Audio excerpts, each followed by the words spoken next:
Jason Lloyd getting fired, watch, and we got more heat today on Jason Lloyd, and then Jason Lloyd coming over and saying, hey, what if they're saying stuff on the internet and it messes up the locker room? Like, these ain't real dudes. Like, these ain't real people. You don't just cut a guy because of that. He's not a problem in the locker room. He's not a problem in public because he's the one quarterback players are actually go up to talk to in the locker room on this team. Shedeur Sanders has not said much, but somehow his name keeps turning Browns media upside down. And now Jason Lloyd is feeling the heat again after another wild Shedeur take has fans asking whether these media narratives have gone way too far. The title says Shedeur is getting Jason Lloyd fired, but the real story is not about an official firing. It is about credibility. Because when a reporter keeps questioning a young quarterback's work, film study, and future, then that quarterback keeps improving in front of everyone. The pressure does not stay on the player forever. Eventually, it turns back on the people who made the claims. That is why this story exploded. Jason Lloyd did not just give a normal football opinion. He questioned whether Shedeur was doing the things quarterbacks have to do behind the scenes. And when fans heard that, the reaction was immediate. Because if you are going to question a quarterback's preparation, you better have something strong behind it. You're not just talking about arm strength or accuracy anymore. You are talking about professionalism. You're talking about character. You're talking about whether a player is really committed to the job. I've seen enough and I've heard enough. I don't think he's good enough to start for this team and win anything of substance over the course of the next however many years. It shows why Browns fans are frustrated. Some people in Cleveland media sound tired of talking about Shedeur, but they keep talking about him anyway. They write about him, they go on radio about him, they debate him every week. Then, when fans push back, they act like the attention is only coming from Shedeur's supporters. But the truth is, Browns media helped build this storm, and now they are mad that the storm is hitting them too. The problem with Lloyd's take is not that he criticized Shedeur. Criticism is part of the job. Shedeur is a young quarterback. He has flaws. He has to improve. Nobody serious is saying he should be protected from football analysis. The problem is when the criticism gets personal or vague. If someone says Shedeur misses throws, show the throws. If someone says he holds the ball too long, show the play. If someone says he doesn't process fast enough, explain the read. But when the criticism becomes about whether he watches enough film, fans are going to ask where that information is coming from. Everything that went on last year, do you really want to relive that? Well, that doesn't really have anything to do with him. That has to do with the noise surrounding him. But it absolutely has to do with the locker room. That is where this became bigger than one opinion. Shedeur seemed to respond without naming anyone, posting a message about valuing the opinions of people who care about you and ignoring the noise. That wasn't a loud clapback. It wasn't dramatic. It was actually the kind of response you would want from a young quarterback, calm, focused, and not feeding the media cycle. But fans understood what it meant. Shedeur was not going to let the noise define him. And that matters because the best way to answer a narrative is not always through a microphone. Sometimes it's through the work. Shedeur has been in the building. He has been training. He has been improving. Browns reporters have talked about him making progress with pre-snap and post-snap reads, getting more comfortable in the offense, and becoming a more serious part of the quarterback conversation. So if the narrative was that he wasn't doing the work, the evidence is starting to push back. I think Shedeur has come on so strong in the last few weeks that it's making them think, maybe we should see what he can do in training camp before we decide that perhaps Deshaun Watson might be QB1 on the depth chart. I think he's just worked so hard and done such a nice job and maybe even surprised them in some ways. Mary Kay's report is important because it doesn't come from a fan account. She talked about Shedeur improving in the areas that actually matter: progressions, getting the ball out, footwork, and operating the offense. That is the kind of update that makes old takes look shaky. If a quarterback is not studying, not preparing, and not taking the job seriously, he usually doesn't suddenly become more efficient inside the offense. That kind of growth comes from reps, meetings, correction, and work. That is why people are now looking back at Lloyd's comments differently. At the time, some fans may have thought maybe he knows something we don't.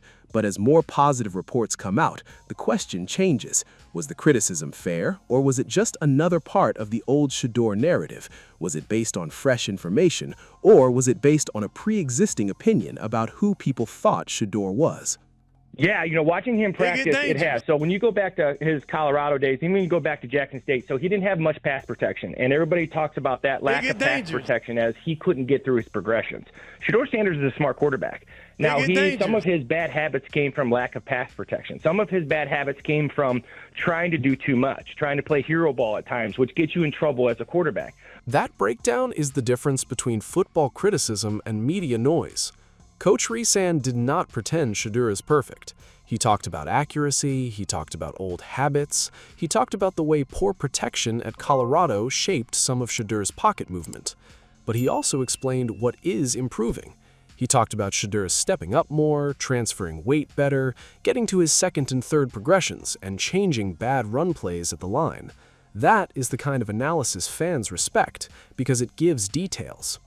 And this is exactly why Jason Lloyd is getting cooked online. Fans are not just defending Shedeur because they like his name.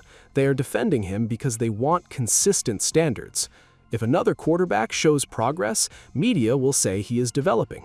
If Shedeur shows progress, some people still talk like the story was already written months ago. That is what makes the backlash feel so strong.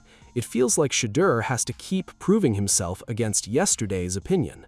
Shedeur is throwing this ball so discreetly and so right now, and with so much anticipation that I don't know if you can see it. This safety is breaking on this route. This safety, who Shedeur has been looking into his soul the entire time to keep him over top. Now, don't let him cheat. Don't let him be on the backside here. No. Keep him here. Keep him on this side of the hash, right? This shows Shedeur doing quarterback things that do not always show up in a basic stat line. Holding a safety with his eyes, waiting for the route, throwing before the receiver is fully open, trusting the concept. That does not mean he is a finished product, but it does show there is something real to evaluate. And once fans see that, they become less patient with media takes that sound like personality attacks. The Browns' quarterback room makes this even more important. Deshaun Watson is still a question, Dillon Gabriel is still trying to prove where he fits, Taylon Green is still a project, and Shedeur is the one player in the room who keeps forcing the conversation to change. If he was truly not working, the story would be easy. But the problem for his critics is that the story is not staying easy. He keeps improving enough to keep the door open. A lot of things he needs to work on. Of course, it gets to a point where, you've been sacked so many times and different things like that. You want to be able to, get the ball out a little quicker and different things like that. There's a lot of things that he understands that going into the next level, going into the NFL, that he'll have to change, that he'll have to get better at. And he's working on that. Those are things that, of course, working on the pro day stuff, but those are things that he wants to work on, The real issue is not employment. It is trust. Fans are asking if certain Browns media members can still evaluate Shedeur fairly. If every positive update gets minimized and every mistake gets turned into a character problem, people will stop listening. And in sports media, losing credibility with the audience can feel almost as damaging as losing the job itself. The wild part is Shedeur Sanders has not needed to fight back directly. He does not have to call out Lloyd. He does not have to call out anyone. All he has to do is keep working and let the reports change. That is what makes the pressure so uncomfortable for critics. Every clean practice rep, every positive report, every film breakdown, and every sign of improvement quietly pushes back against the narrative. Don't know how to live it up. She love me because I made it.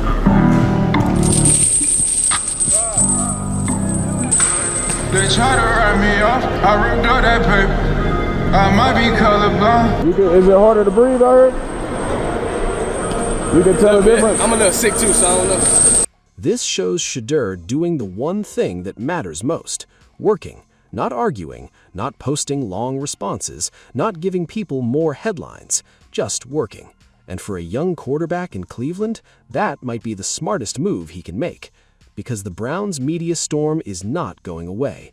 Jason Lloyd will keep having opinions, other reporters will keep asking questions, fans will keep defending Shedeur, critics will keep waiting for mistakes, but eventually the field will decide what is real.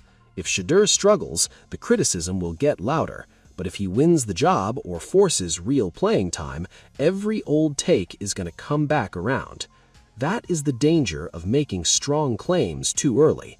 When you say a player does not study, does not work, or does not have what it takes, you are not just giving a scouting opinion, you are putting your credibility on the line. And if that player keeps improving, the audience will remember who tried to bury him before the story was finished. So now, Shedeur Sanders has not literally gotten Jason Lloyd fired, but he has done something that might be even more interesting.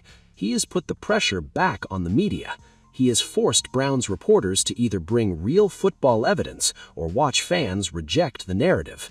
And he has reminded everyone that the loudest voice in the room is not always the most accurate one. Jason Lloyd made the take. Shedeur Sanders is making the response. And if the response keeps happening on the field, Browns media might be the group with the most explaining to do.